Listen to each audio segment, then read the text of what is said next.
Bonjour, alors aujourd'hui on va faire le zoom sur un détail de la table de multiplication 6 x 6, 36. Et ensuite on va dézoomer. La première constatation, c'est que quand j'étais élève en primaire et qu'on nous faisait apprendre à l'époque les tables de multiplication, à partir de 5, c'était difficile d'avoir l'unanimité. Quand les chiffres dépassaient 5, on avait du mal à avoir l'unanimité. Bon, bah oui, 6 x 7, 8 x 6, etc. C'était un petit peu aléatoire chez la plupart des élèves. En revanche, il y avait l'unanimité sur 5 x 5, 25, 6 x 6, 36. Certainement parce qu'il y avait une petite rime, 6 x 6, 36, on ne peut pas oublier 5 x 5, 25, c'est comme ça. Du coup, je me suis demandé si on pouvait avoir des rimes plus riches, des rimes aussi riches que l'on veut, et trouver toutes les rimes possibles. Alors, qu'est-ce que je vais appeler des rimes et des rimes riches? Eh bien, 6 x 6, 36. Voilà. Alors, on va dire que c'est une rime pauvre. Ok. 5 x 5, 25 aussi. Hein, c'en est une autre. Bon, on a 25 x 25, c'est un peu plus riche, vous voyez. 625. Hein, d'accord. Vous avez compris ce que j'appelle une rime et ce que j'appelle une rime un peu plus riche. 6 x 5. 25 x 25, 625. Après, vous pouvez avoir 376 x 376, ça fait 141 376, etc. Alors, quel est le secret de ces rimes?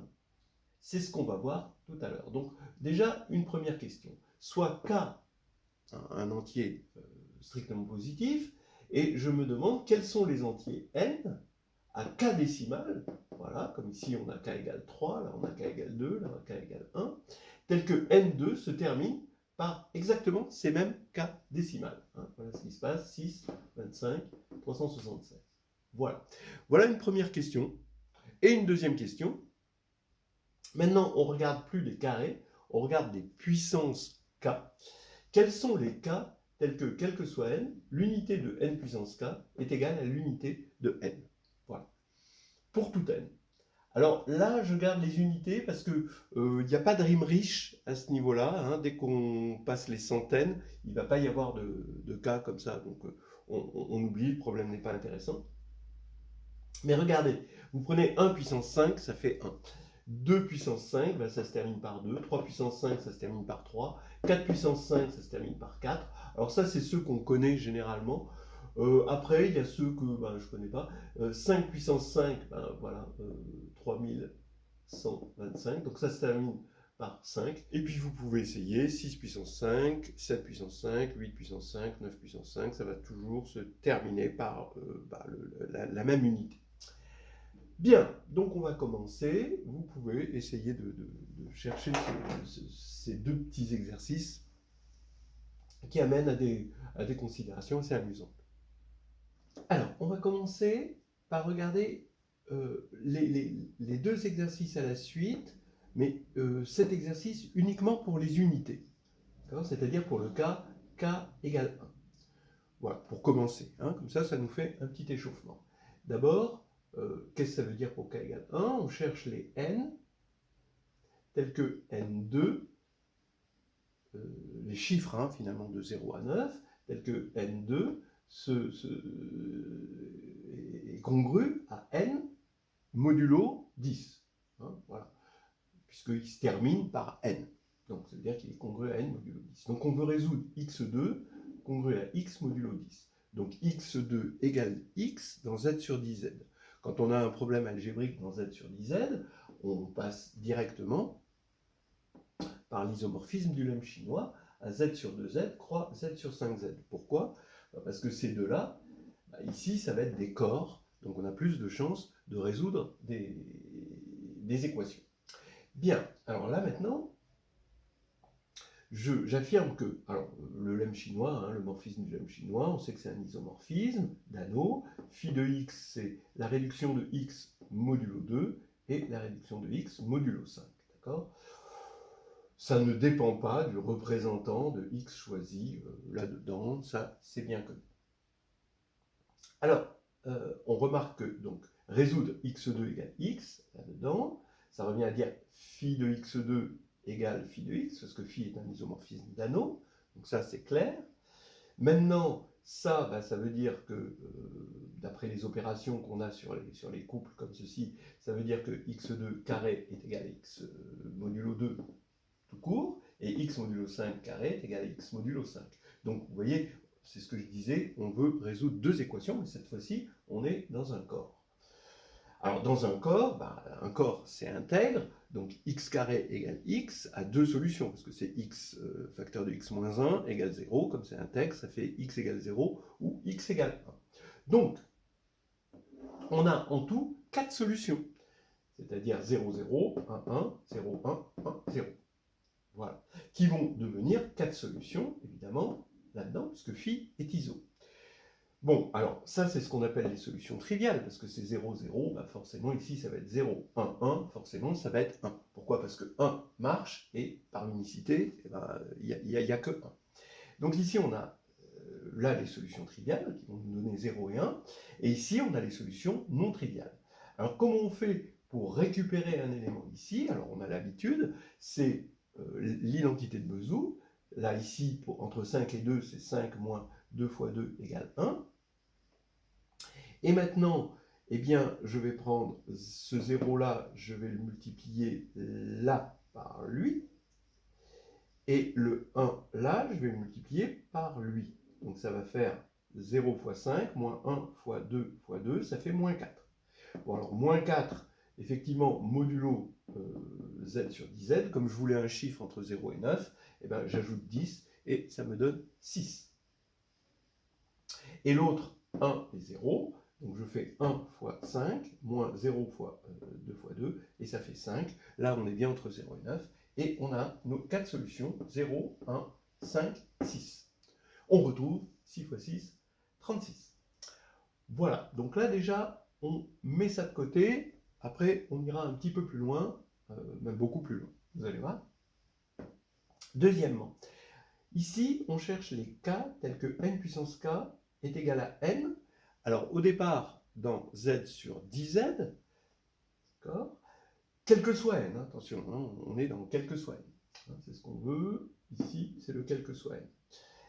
Et étant donné que n puissance k est égal à n, quel que soit n dans z sur 2z, vous comprenez que le même lemme chinois va faire qu'on a besoin que de résoudre l'équation dans z sur 5z. Donc finalement, je cherche les cas tels que n puissance k est égal à n dans z sur 5z. Ce qui veut dire en gros que x puissance k moins x annule z sur 5z. Alors, ça peut se dire avec des idéaux, hein, on peut chercher, ça veut dire que le polynôme ici est dans l'idéal annulateur de z sur 5z. On se doute que ça va être le multiple de quelque chose. De quoi? Eh bien, j'affirme que ça veut dire que c'est équivalent à dire que x5 moins x divise x4 moins x. Alors, allons-y. Ben, je fais la division euclidienne de xk moins x par x5 moins x, on a un reste R. D'abord, je constate que x5 moins x, eh bien, il annule bien z sur 5z, parce qu'il annule 0.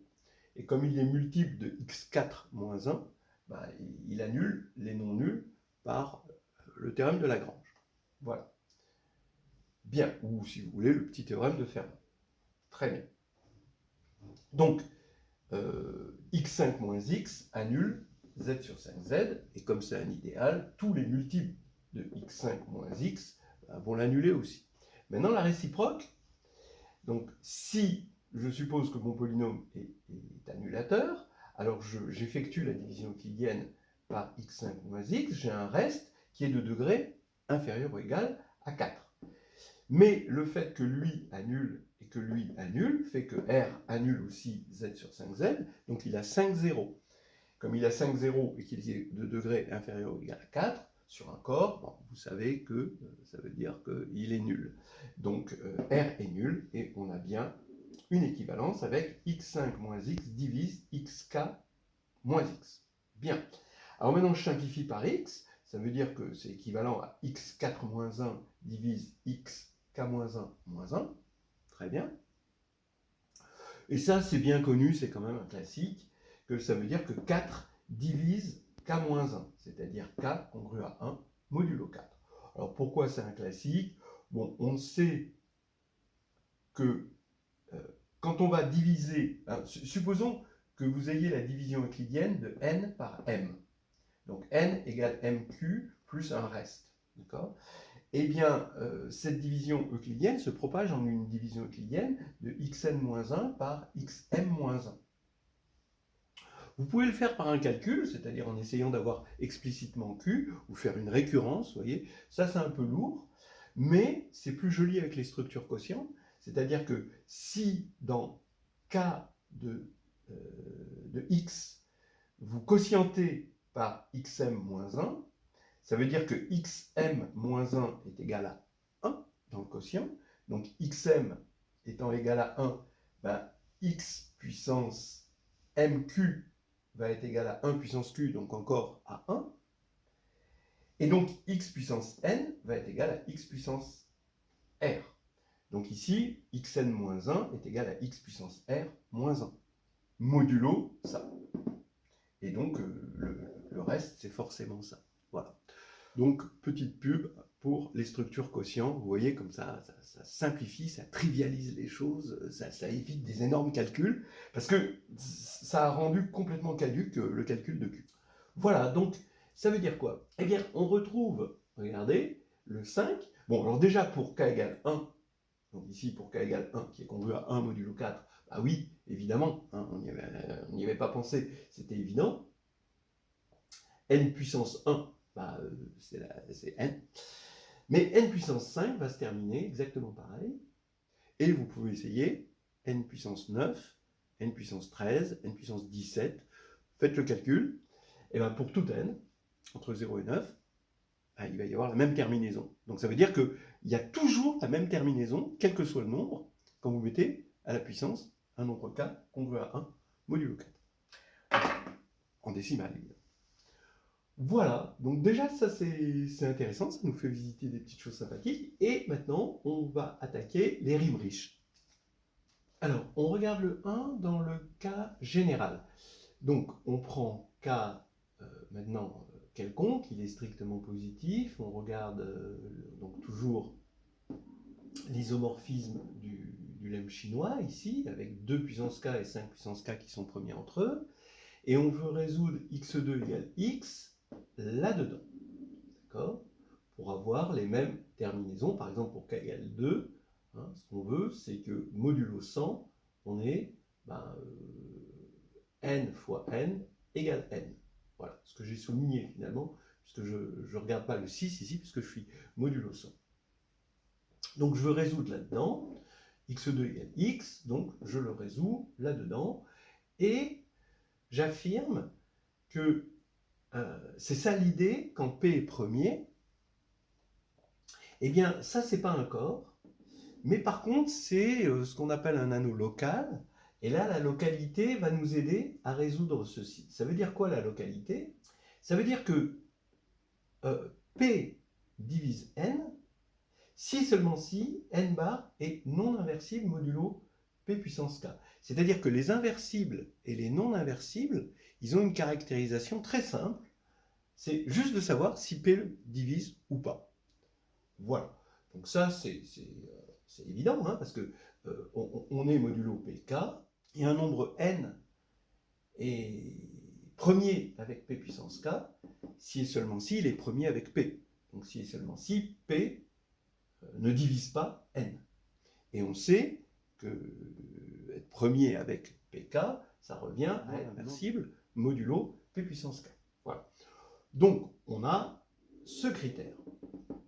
On a un joli critère d'inversibilité.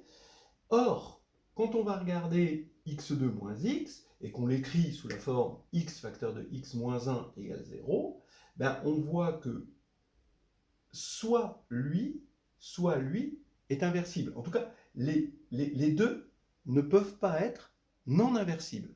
Pourquoi? Parce que s'ils étaient non inversibles, ça voudrait dire, s'ils étaient les deux non inversibles, ça voudrait dire que P diviserait x et x-1, en tout cas le représentant. Mais ça voudrait dire que P divise la différence, donc P divise 1. Ça, c'est pas possible.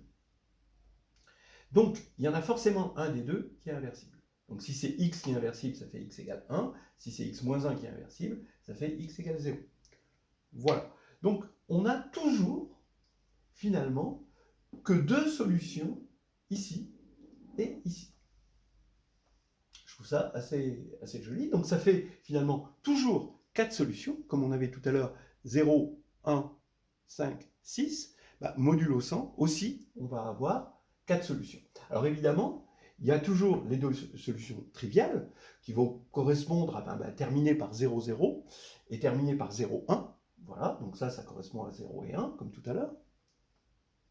Mais il va y avoir deux solutions, on va dire, intéressantes, où on n'est pas venu pour rien finalement. Alors comment on va les calculer, ces solutions triviales? Il nous faut, on sait, une relation de Bézout entre 5 puissance k et 2 puissance k. C'est la grande loi du lemme chinois. Alors, il y a une réponse toute faite, c'est que 5 est premier avec 2 puissance k, donc 5 est inversible, d'accord, et donc dans le groupe des inversibles multiplicatifs z sur 2 puissance k étoile, qui est d'ordre phi de 2 puissance k, où phi c'est l'indicatrice de l'air, donc c'est 2 puissance k moins 1.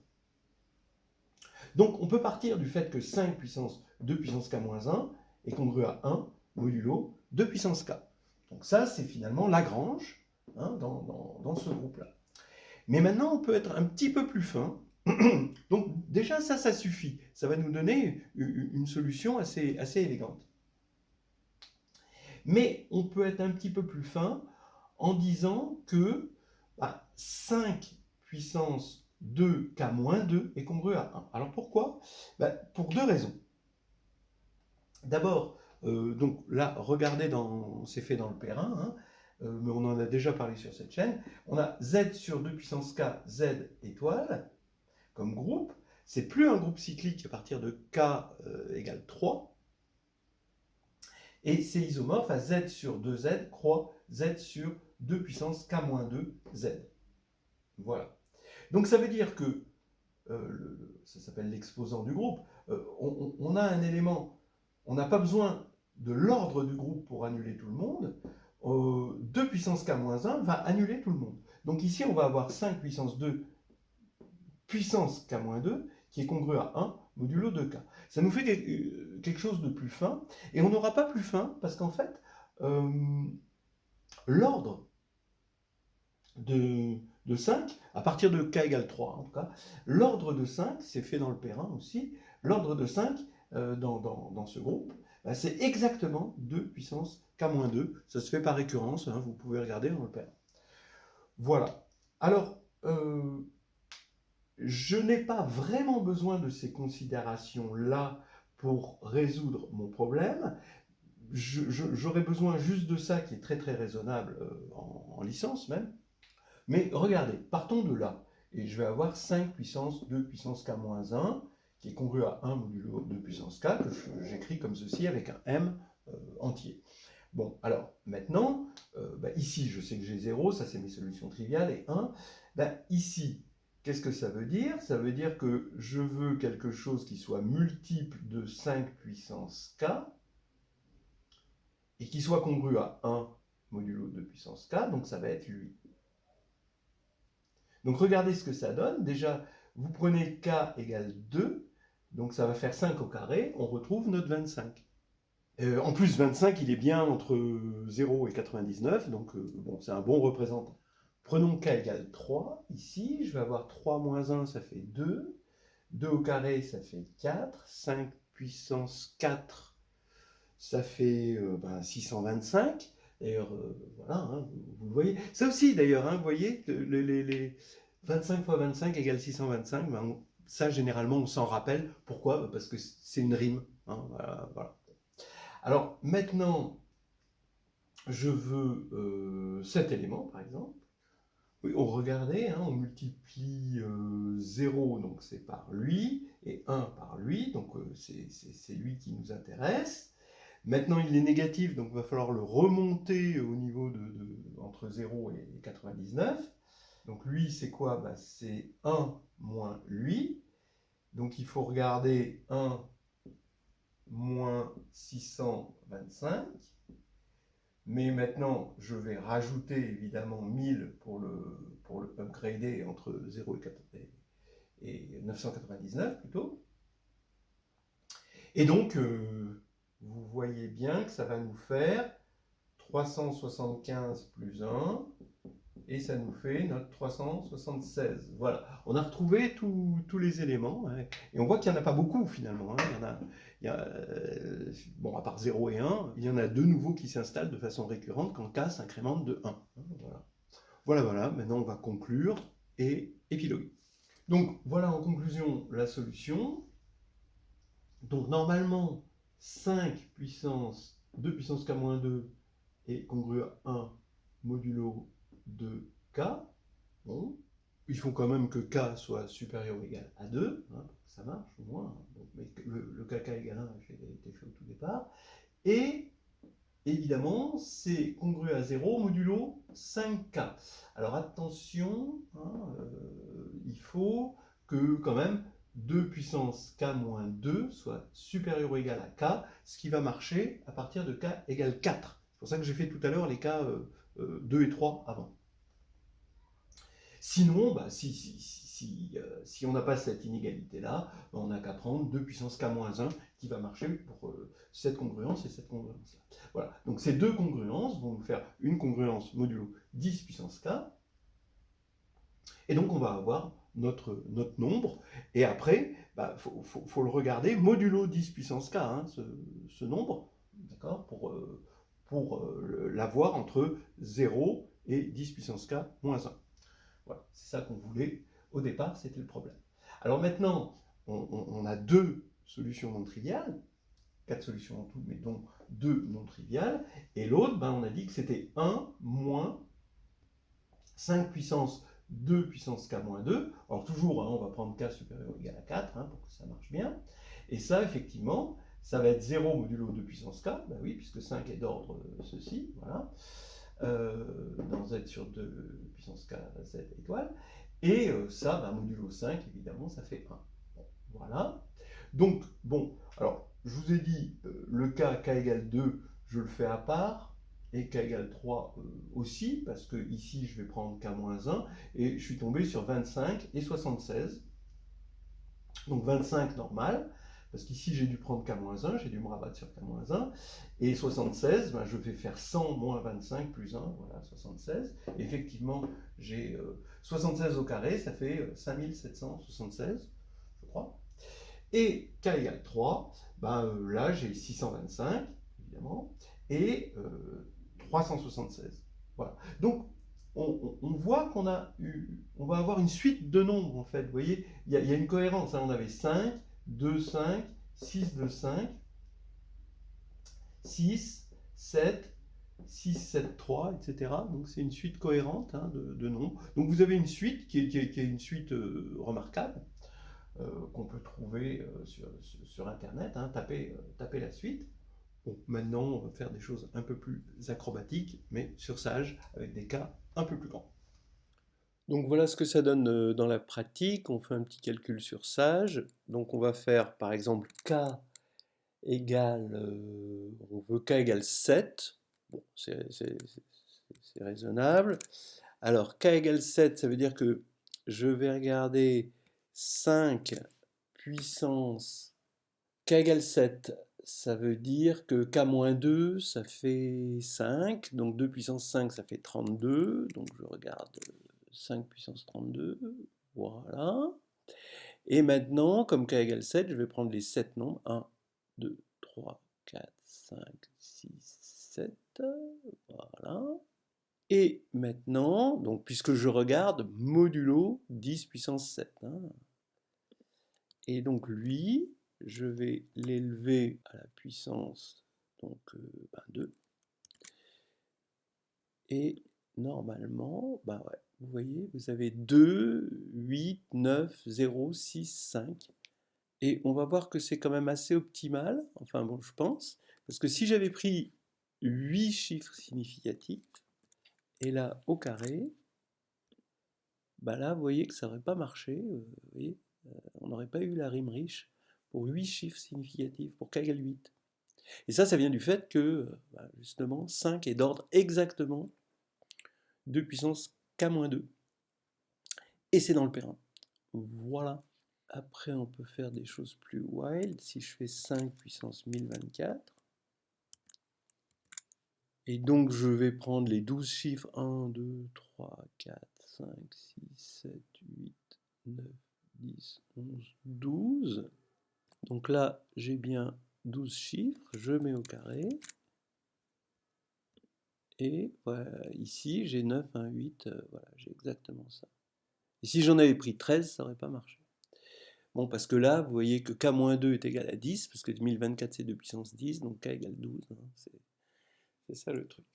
Alors maintenant, on va partir de là, et on va faire 10 puissance 12 moins ce nombre-là, plus 1. Voilà. Et donc ça nous fait l'autre nombre pour k égale 12, non trivial, hein, parce qu'il y a toujours 0 et 1. Et je vais mettre au carré. Et là, regardez encore une fois, 8, 1, 7, 8, 1, 7, 8, 7, 1, 0, 9, 376. C'est magnifique. Voilà, pour conclure, un petit mot sur l'équation x2 égale x. Vous reconnaissez, ceux qui ont vu des endomorphismes et de la géométrie, des projecteurs. Et effectivement, ça, c'est l'équation qui caractérise des projecteurs. Donc, cherchez dans z sur nz les éléments qui vérifient x2 égale x. Vous voyez ce qui se passe, quoi. Donc, on a z sur nz. Le lemme chinois nous donne un isomorphisme d'anneau si n se décompose, si on a la décomposition en facteur premier ici. Et on a un produit d'anneaux qu'on appelle anneaux locaux, où finalement l'inversibilité est facile à caractériser, et où on trouve, comme tout à l'heure, que le nombre de solutions, vous avez 2 solutions par, ici, 0 et 1, hein, par anneau local, ici. Donc, en tout, 2 puissance S solutions, si S, c'est le nombre des nombres premiers, hein, positifs évidemment, qui divise N. Donc, on a 2 puissance S solutions, ce qui veut dire qu'on a 2 puissance S projecteurs. Oui, c'est normal. C'est quoi ces projecteurs, hein, les X, qui vont être solutions, vont définir par multiplication des projecteurs là-dessus. Des projecteurs, évidemment, puisqu'on a S composantes, on a en tout 2 puissance S parties de composantes, et on va projeter sur les composantes correspondant à la partie et 0 ailleurs.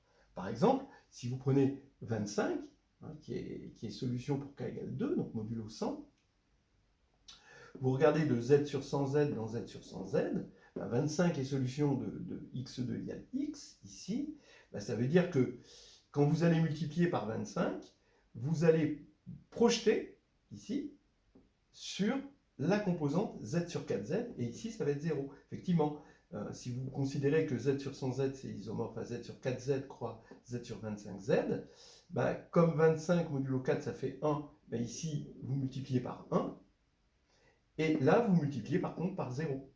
Donc ici, vous avez exactement un projecteur. Voilà. Donc c'était le petit lien avec les projecteurs, un petit clin d'œil à la réduction, aux endomorphismes, à la géométrie plus généralement. Voilà, et c'est terminé.